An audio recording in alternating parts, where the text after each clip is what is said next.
Now Solomon the son of David was strengthened in his kingdom, and the Lord his God was with him, and exalted him exceedingly. And Solomon spoke to all Israel, to the captains of the thousands and of the hundreds, to the judges, and to every leader in all Israel, the heads of the fathers' houses. Then Solomon and all the assembly with him went to the high place that was at Gibeon, for the tabernacle of meeting with God was there, which Moses the servant of the Lord had made in the wilderness.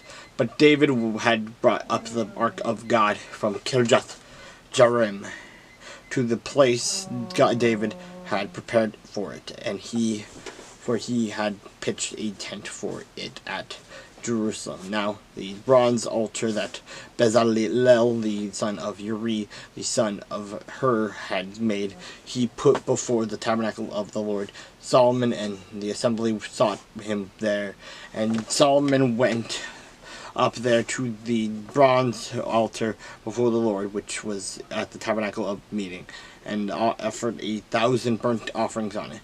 On the night God appeared to Solomon and said to him, "Ask, what shall I give you?"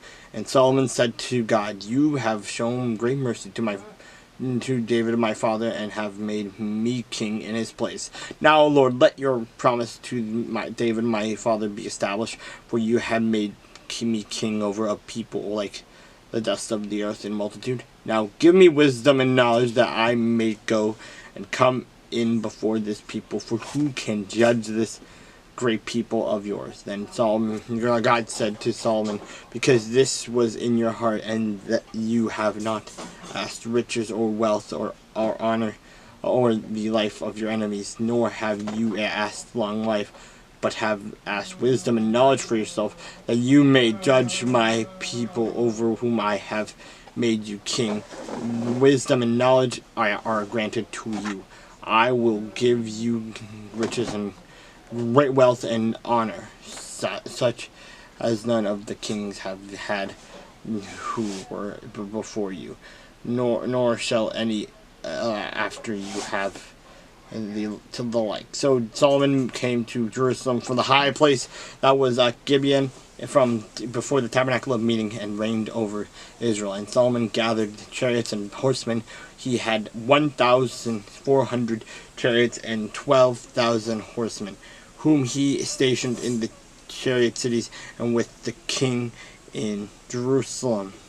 Also the king made silver and gold as common as Jerusalem has as stones, and he made cedars as abundant as sycamores, which are in the lowland. And Solomon had horses imported from Egypt and Kiva. The king's merchants brought them in Kiva at a certain price. They also acquired and imported from Egypt a chariot for 600 shekels of silver, and a horse for 150. Thus, through their agents, they exported them all to all the kings of the Hittites and the kings of Syria.